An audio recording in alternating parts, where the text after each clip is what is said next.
Okay guys, I have a confession. At the time I started making Dark Souls videos on this channel, I actually hadn't played Dark Souls for any considerable amount of time ever since 2022 when Elden Ring came out. I had beaten the game around 10 times before that, but after a couple of years there was going to be a bit of a relearning process. I recently started streaming Dark Souls because for some reason it gets more views than Elden Ring. The footage you see here is the prequel to me starting to stream the game, where I just recorded myself casually playing it and getting into the groove again.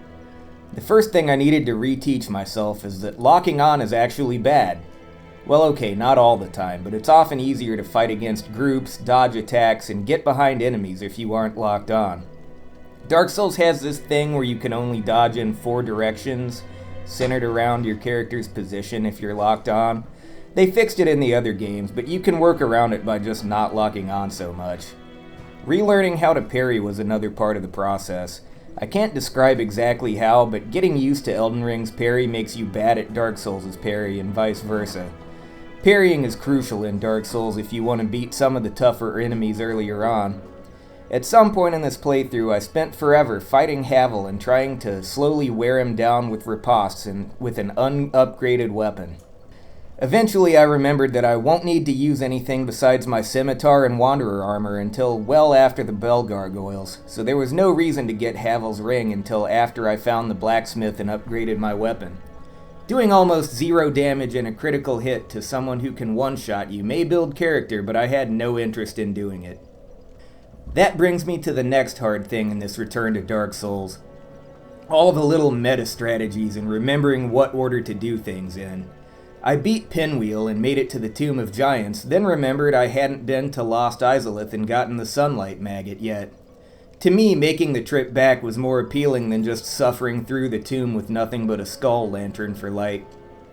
I had to stop and think for a moment, and remember to go to Darkroot before I took on New Londo. I also almost forgot to grab the Rusted Iron Ring before heading off to Blighttown. However, I did upgrade my strategy by grabbing the ring and then not coming back to fight the stray demon until much later. This was mostly because I had perfected making the jump to get back to the asylum. I was probably on my 7th playthrough when I realized that actually jumping off was likely to miss, while running up to the ledge and simply rolling off worked every time. Perhaps the hardest thing about returning to Dark Souls was learning the upgrade system again. Compared to any of the later Soulsborne games, it's sort of convoluted nonsense. Also, Titanite chunks are like babies. I have no idea where they come from, but I know I need to steal as many as possible. The process of getting boss weapons kinda blows, but you rarely need boss weapons anyway. But I still eventually turned my scimitar into Quelog's Fury Sword just to beat Ornstein and Smaug. Then promptly switched to using the Iaido after that. I forgot that armor could be upgraded until I had beaten half the game, and forgot which armor pieces were worth it, and how to ration the various types of upgrade materials between weapons and armor pieces, until a couple areas after that. Eventually I just upgraded some Silver Knight armor, which is probably stupid, but it worked. An honorable mention is the way I had to get used to how safe surfaces to land on aren't always clearly marked like they are in Elden Ring.